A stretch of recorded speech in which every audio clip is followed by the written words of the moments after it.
Avec le XXe siècle, l'architecture amorce un virage tout en sobriété à Alassac. Début 1900, les maisons restent traditionnelles, des habitations paysannes où la symétrie l'emporte, avec cependant les toutes premières concessions accordées à la modernité. On appelait ça des maisons bourgeoises en ville, on appelait ça des maisons de maîtres à la campagne.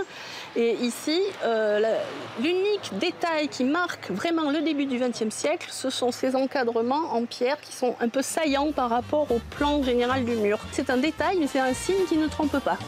Grâce à la toute récente ligne de chemin de fer, l'économie se développe et l'urbanisation aussi. Les métiers sont plus divers et les chefs d'entreprise, les commerçants veulent des maisons dans le goût de l'époque. Polychrome grâce à la brique avec des frises, une façade sur rue décorée, discrètement à la mode. Vous avez une grille avec une ferronnerie remarquable, vraiment très typique de ces décennies-là, avec le petit motif en fleurs de lys qui est hyper fréquent.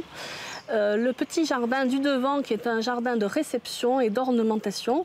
Et derrière, au contraire, vous aurez le jardin potager qui va perdurer.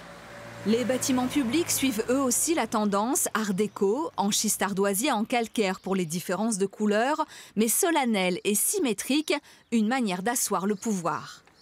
Dans le même temps apparaissent des maisons plus originales avec décors de bois, ferronnerie et marquises, et d'autres presque extravagantes, inspirées par l'architecture de villégiature.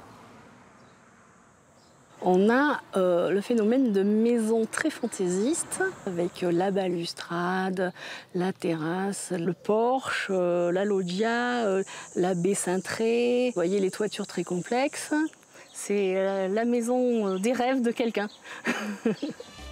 Alors que l'ardoise, le schiste, le grès du pays ont toujours la préférence des habitants, les années 40 apportent un autre matériau, le béton, et de nouveaux éléments d'architecture comme les oriels, ces avancées destinées à apporter de la lumière dans les maisons.